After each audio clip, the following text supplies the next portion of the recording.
Tem uma frase que eu escuto há uns 3 anos e que eu gosto muito, que é a seguinte: o santista não tem um dia de paz. E para começar esse pré-jogo, eu não poderia usar outra frase melhor para exemplificar o momento que a gente está vivendo. Eu tinha começado a escrever o roteiro desse vídeo em cima das mudanças que o Carille estava propondo, que ele finalmente ia colocar a base, que os meninos iam ter ali a oportunidade de um jogo para iniciar dentro de casa, era um time mais ofensivo, e tinha uma expectativa legal para o jogo, tinha uma energia boa, mesmo que a gente sabendo que a probabilidade de você ser muito surpreendido nesse jogo era baixa, mas você tinha ali uma expectativa de que o Santos poderia fazer algo diferente, já que tinha elementos diferentes ali na sua escalação. Aí chegou a nota do Santos falando que o zagueiro Jair pediu para não ser relacionado em razão da negociação que ele está tendo com o Porto, e que por isso ele preferia não ser considerado para essa partida, e a partir daí começou uma série de teorias a respeito do porquê o Jair não estaria jogando essa partida. Bom, o que a gente tem de fatos até o momento? O fato é que o Jair vai ser jogador do Porto. Tem gente falando que a proposta é de 15 milhões de euros, tem gente falando que a proposta pode chegar até a 19, tem gente dizendo que pode ficar até dezembro e outros que falam que o jogador sai agora. Independente disso, eu vou dar a minha opinião a respeito de toda essa negociação e também ponderar alguns pontos que eu acho que são importantes nessa discussão. Primeiro, é lógico que eu não queria que o Jair fosse vendido. É um zagueiro muito promissor, é jovem, é um zagueiro que na próxima temporada deve evoluir muito, não só pela idade, mas também pelo que ele ganhou nessa temporada. E claramente, jogando mais uma temporada no Brasil, ele se valorizaria muito mais. Até porque a gente veria o real potencial dele jogando uma temporada inteira em uma primeira divisão. Isso faz diferença, não só em você entender o potencial do cara, mas também em entender o potencial financeiro que ele pode gerar para dentro do clube, né? O problema é que o Santos é um time quebrado. O Santos vive de vender jogador. E o Santos vive de vender jogador, principalmente jogador jovem, porque os bois cansados que a gente traz não tem valor de mercado nenhum, só na cabeça do dirigente do Santos é que esses boi cansados têm valor. O Santos tem que vender jogador porque o Santos não tem nenhuma outra fonte de renda que consiga suportar esse time. O Santos tem um sócio torcedor ridículo, que é feito para quem é de Santos, e o Santos não tem um estádio apropriado para receber grandes volumes de torcedores que poderiam gerar alguma receita, algum tipo de renda adicional ou gerar algum tipo ali de engajamento diferente com o torcedor. Então, o Santos fica refém de uma única maneira de ser viável economicamente, que é vender um jogador. E mesmo assim, o problema é todo o dinheiro que sai de venda, ele não é reinvestido dentro do time. Ele só é feito para pagar conta. O dinheiro do Jair, se for vendido pelos 19 ou 15 milhões que estão falando, ele vai ser especificamente para fechar a folha até o final do ano. Ou seja, o Santos faz o pior de tudo na venda de um jogador novo, que não consegue capitalizar porque precisa vender rápido esse ativo, e ele não tem o benefício da venda porque ele não reinveste de volta, porque ele precisa pagar a conta, basicamente, né? E o terceiro, aí vai mais em cima da discussão de muita gente já colocando um rótulo em cima do Jair de que o Jair está sendo ingrato. Ingrato porque pediu para não jogar. E aí, eu vou ser sincero outra vez com vocês. Ele está coberto de razão. O cara recebeu uma proposta que provavelmente vai mudar a vida dele. Ele tá indo... Imagina você recebendo uma proposta de trabalho para trabalhar fora do país, ganhando uma bala de dinheiro e tendo ainda assim uma valorização profissional nesse meio do caminho. Hoje, o Porto é um time maior que o Santos, em termos de representatividade financeira. Pode ser que historicamente não seja, mas financeiramente falando, né, ele é. Né? Tanto que está vindo aqui comprar jogadores de base. O Portugal, aliás, está vindo comprar jogadores de base aqui porque já entendeu que é onde ele consegue ser relevante, traz o cara jovem e revende depois para um clube de maior expressão na Europa e ganha em cima disso, né? Então, qual que é o risco que você coloca dessa negociação que é importante para o Santos pagar a conta e que é importante para o Jair em colocá-lo num jogo na Série B contra a Ponte Preta em casa? Põe o Basso para jogar, que não é nenhum jogador excepcional, que é muito pior que o Jair, inclusive, mas, cara, você tá jogando a Série B. É nesse momento que você mede o tamanho do que é a realidade do Santos.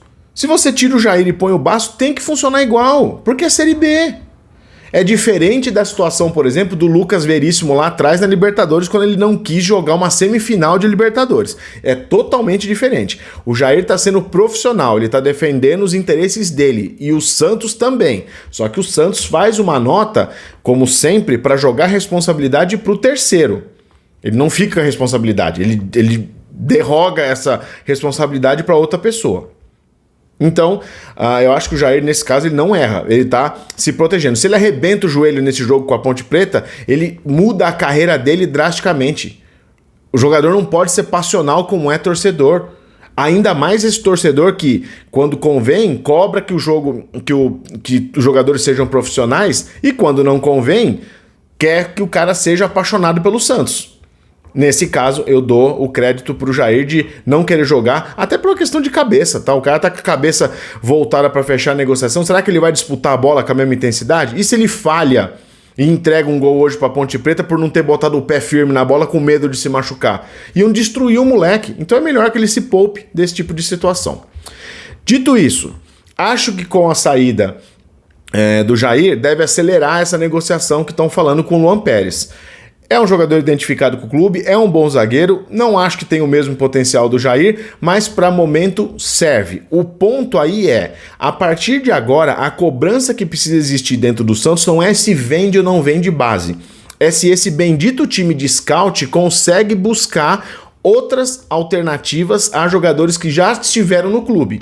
O Luan Pérez é legal, é um jogador bom, que acho que encaixa bem nesse time, zagueiro canhoto, que é uma raridade, mas o Santos não pode ser refém disso. O Santos tem que usar esse time de scout para colocar outros nomes. Parece que tem um outro zagueiro ali que também de 25 anos, eu não vou lembrar o nome dele agora, mas está sendo olhado lá no futebol português, que pode ser um outro cara para chegar. Se for nesses moldes, beleza, que o Santos vá renovando, não só usando a base para trazer oxigênio novo para o time, mas que também esses scouts que o Santos faça sejam pontuais e de jogadores jovens, para que o Santos consiga fazer algo parecido com o que faz o pessoal de Portugal agora, tá bom?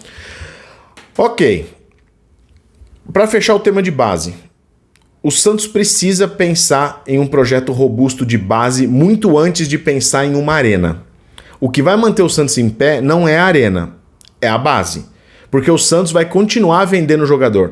Ter um estádio para 40 mil pessoas ajuda. É uma renda incremental? Desde que esse time seja bom. E para o time ser bom, o Santos tem muito mais chance de ter um time bom usando meninos da base do que contratando 12 jogadores. E a gente viu as experiências dos anos anteriores, quando o Santos vai para o mercado, a beleza que é. Gasta um mundo de dinheiro e tecnicamente não tem praticamente retorno nenhum.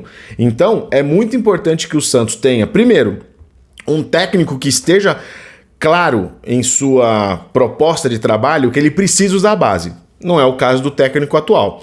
Segundo, a base precisa ter condições de revelar e precisa ser o foco principal de todo e qualquer investimento que o Santos faça. Hoje também não é. Terceiro, uma vez que a base seja usada com frequência e com planejamento, o Santos consegue fazer um time mais forte que encha o estádio. Se esse estádio vai ser a Vila Viva Sorte ou se vai ser uma nova arena, isso é um terceiro momento desse plano, mas o Santos precisa de qualquer maneira estruturar a sua base, porque é da base que vai sair qualquer solução financeira ou técnica para o time para os próximos anos. E acabou, não tem discussão com relação a isso. Bom, o Jair não joga, mas o Santos joga. Então, entrando propriamente no pré-jogo, vamos aí com o Brazão, JP Sherman de volta, e aí eu já li em alguns lugares que o cara ele tá querendo, né? Ele não consegue, né? Ele começa a ter aquele comichão, né? Que começa a contagiar, ele já tá querendo meter o Rainer de lateral direito. Se ele meter o Rainer de titular, já é para mandar embora depois do hino nacional. Canta o hino nacional, chega o cara do RH com o papel e fala assim, cara, ele já pode sentar lá, vai assistir da arquibancada, tá aqui o seu Uber, pode ir embora para casa, porque se o Rainer entrar, acabou. Não importa o que acontecer no jogo, o cara ele tem que ser mandado embora. Então vou. Brazão, JP Germão, Basso no lugar do Jair, Gil e Souza. Muita expectativa em cima do Souza. Eu acho que ele tem que fazer um jogo muito bom para ganhar essa titularidade. Não que o Escobar não seja útil, mas eu acho que o Escobar precisa ir para reserva para o Souza ter minutos e o Souza ser preparado para o ano que vem. Porque o Escobar não é jogador de Série A. O Souza é. E o Souza precisa se tornar esse cara rápido. No meio-campo, Schmidt. Aí tem uma dúvida. Tem muita gente falando que é o Sandri mantido no time titular e tem muita gente falando que no treino de ontem o Pituca voltou a ser titular. Nesse caso aí, sendo um ou outro, não me incomoda tanto, apesar de eu gostar mais do Pituca, eu acho que ele deve optar pelo Pituca mesmo, né? Mas é interessante saber que o Sandri já consegue ganhar ali algum espaço e pode ser nome vez ou outra numa substituição direta do Schmidt ou do próprio Pituca. O Juliano vai na meia. Espero que o Juliano não vá jogar de novo de segundo atacante. A gente precisa de um meia, senão a gente vai ter o mesmo problema dos outros jogos. Então, observar com uma certa atenção como que o Juliano vai fazer o jogo de hoje. No ataque também tem novidade, o Patati ganhou a vaga do Otero, o Guilherme continua lá na ponta esquerda e o Wendel é mantido na centroavância, como dizem, porque o Furt está machucado, né? Patati é um jogo também para ele se colocar como uma peça relevante dentro desse elenco. Não tem que esperar do Patati 3 assistências de 4 gols no jogo de hoje, que ele vai sair driblando do meio de campo e fazer um golaço antológico na Vila Belmiro. Tomara que faça, mas não é para esperar isso. Mas ele precisa ser minimamente mais inteligente do que ele vem sendo. Ele tem que tomar as decisões melhores do que ele toma. É jogo para ele demonstrar que sim, ele pode brigar por posição com o Otero. Que ele é o substituto, sei lá, ideal do Otero, ou até mesmo começar a cavar essa vaga como titular. A chance que o Santos tem hoje é de provar que com maior número de jogadores da base, o Santos funciona melhor. Claro que depende do esquema tático que o treinador coloca, mas os jogadores individualmente têm que colaborar mais dentro de campo de maneira a fazer esse jogo fluir melhor. É isso que tem de expectativa em cima dos meninos hoje, porque uma jogada errada de um menino da base joga no lixo todo essa expectativa que tem e principalmente dá argumentos para o Carille falar que esses jogadores ainda não estão prontos e que tem que descer para o sub-20. Eu ainda queria ver um meia da base no lugar do Juliano, porque eu sei que esse meia atuaria na armação e não como segundo atacante. Na teoria, esse time aí que eu acabei de escalar, ele é mais ofensivo do que o que vinha jogando, principalmente por conta dos laterais, que são mais se jogam mais no ataque. O Patati também é um jogador mais de drible do que o Otero. O Otero finaliza um pouquinho mais e tem a bola parada, mas eu falo que Patati e Otero estão ali meio que pau a pau. O que o Patati faz de errado, o Otero faz de certo. O que o Patati faz de certo, o Otero faz de errado. Então meio que tem uma equivalência aí. Eu queria ver mais nesse jogo do Billy Arce, porque ele entrou um dia e nunca mais apareceu. Então acho que é um jogo que ele poderia ser testado, inclusive na vaga do Juliano no segundo tempo. Porque o Serginho a gente já sabe o que pode fazer, né? Vamos esperar para ver o que vai ser. A gente sabe que o cara ele não é muito fã de jogos ofensivos e dinâmicos e intensos, mas hoje é um dia especialmente para ele em que ganhar apenas não será o suficiente. O Santos tem que ganhar e dar resposta, não só no campeonato, como para os torcedores.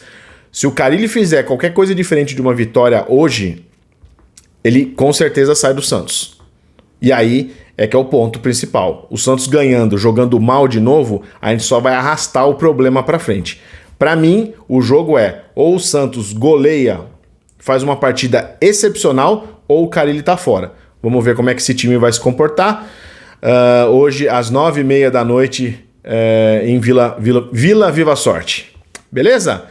Feito o pré-jogo, tô de volta depois que acabar Santos e Ponte Preta pela Série B. A gente se vê por lá. Um abraço, tchau.